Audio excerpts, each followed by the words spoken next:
kushindwa kumtambua Mungu muumbaji, Mungu wa kila kitu ambacho unakiona, Mungu ambaye halinganishwi na miungu yoyote, kushindwa kujua mamlaka yake na nguvu zake na kushindwa kuyaamini, basi ni kushindwa kutumia mamlaka hayo na kuweza kutumia nguvu zake katika maisha yako ya kila siku. Karibu sana katika kipindi kizuri cha Biblia na Maisha, sehemu ambayo mimi na wewe tunajifunza mambo mbalimbali yanayohusiana na mambo ya kiroho, lakini mambo yanayohusiana na maisha kwa ujumla wake. Mimi naitwa Judy, karibu sana tuombe. Baba yetu, tunakualika tena katika masaa haya ya kutafakari neno lako. Tunaomba neno lako hili lisitoke kwangu mimi nikawe chombo tu, bali ukanitumie ukanene sasa na mapenzi yako kwenye Yesu Kristo. Amina. Kwenye somo la leo nimependa tuongelee kwamba tutaposhindwa kutambua Mungu tuliye naye, tutaposhindwa kujua mamlaka yake na nguvu zake, basi tutashindwa kutumia nguvu hizo na mamlaka yake katika maisha yetu ya kila siku. Somo hili nitaliambatanisha na kisa ambacho kinapatikana katika kitabu kitakatifu. Kisa hiki ni kisa cha wanafunzi wa Kristo. Kipindi kile ambacho Kristo alikuja duniani, alikuwa na wanafunzi wake 12.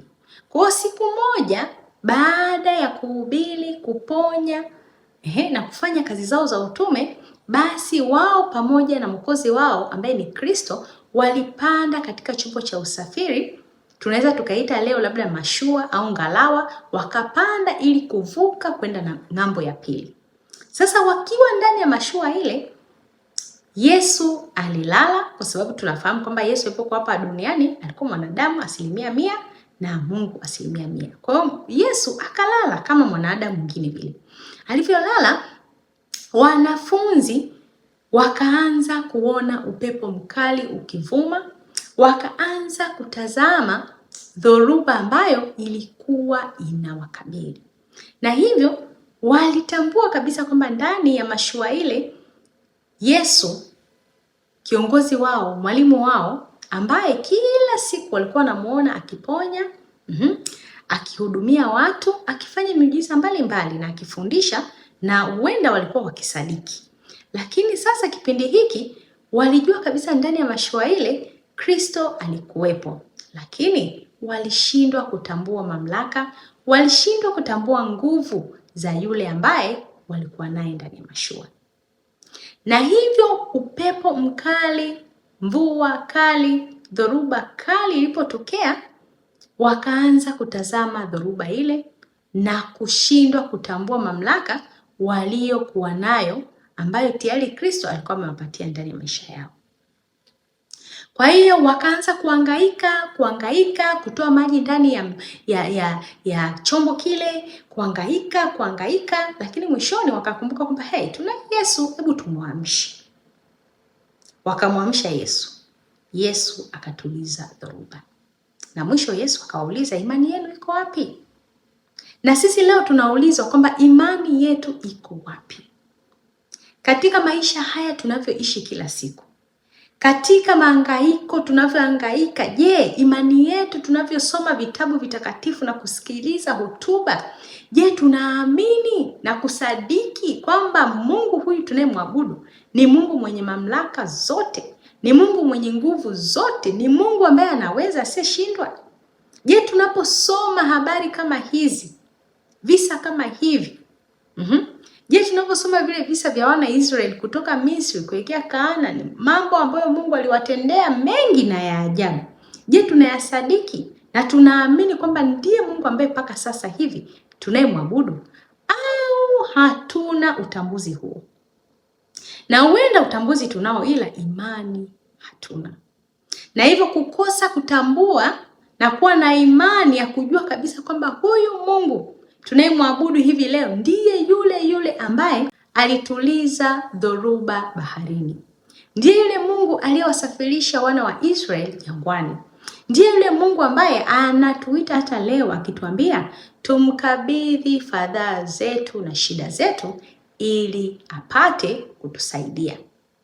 Swali ni kwamba, Je, tunasadiki? Na je, tunatambua kwamba huyu Mungu ndiye yule mwenye mamlaka yote? Au tuna dukuduku na mashaka?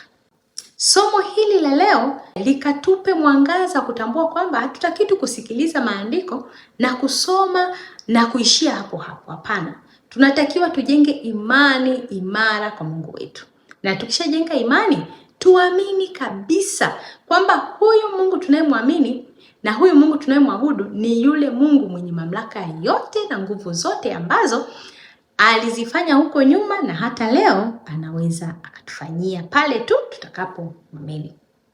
Mungu akapate kukubariki sana kupitia somo hili fupi, likakusaidie wewe pamoja na familia yako na ndugu jamaa na marafiki zako kwamba tukiwa na Mungu hatuna cha kuogopa, hatuna cha kutupa wasiwasi, kwa sababu yeye anajua mwanzo wetu na anajua mwisho wetu.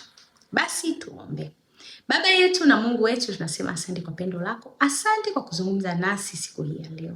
Baba, huenda tumesikia masomo yako, huenda tumesikia watumishi wako wakihubiri, lakini tumeshindwa kuwa na ile imani ya kuamini 100% kabisa kwamba wewe Mungu na mamlaka yote na nguvu zote.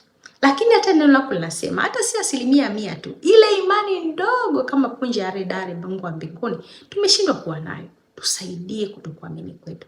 Tusaidie ukatupe neema, ukatupe uwezo wa kuweza kuamini neno lako na kuweza kuamini mamlaka yako Mwokozi wetu. Mbariki anayesikiliza, nibariki na mimi pia. Tukutanishe tena katika kipindi kingine jina Yesu Kristo. Amina. Basi mpenzi mtazamaji unayenitazama, siku ya Jumatatu nitakuwa ninarusha video zinazohusiana na mambo ya kiroho, lakini siku ya Alhamis nitakuwa ninarusha video hizi zinazohusiana na mambo ambayo yatatusaidia sisi kukua kiuchumi kwa kutumia hii teknolojia ya artificial intelligence ili bandia. Kwa hiyo karibu sana. Kama nilivyosema, channel yetu ni Biblia na Maisha, itahusiana na mambo haya yote kwa ujumla, mambo ya kiroho na mambo ya kimaisha kwa ujumla wake. Mimi naitwa Judy. Usisahau kulike, usisahau kucomment, usisahau kushare. Tukutane katika kipindi kingine. Mungu akubariki. Asante na kwa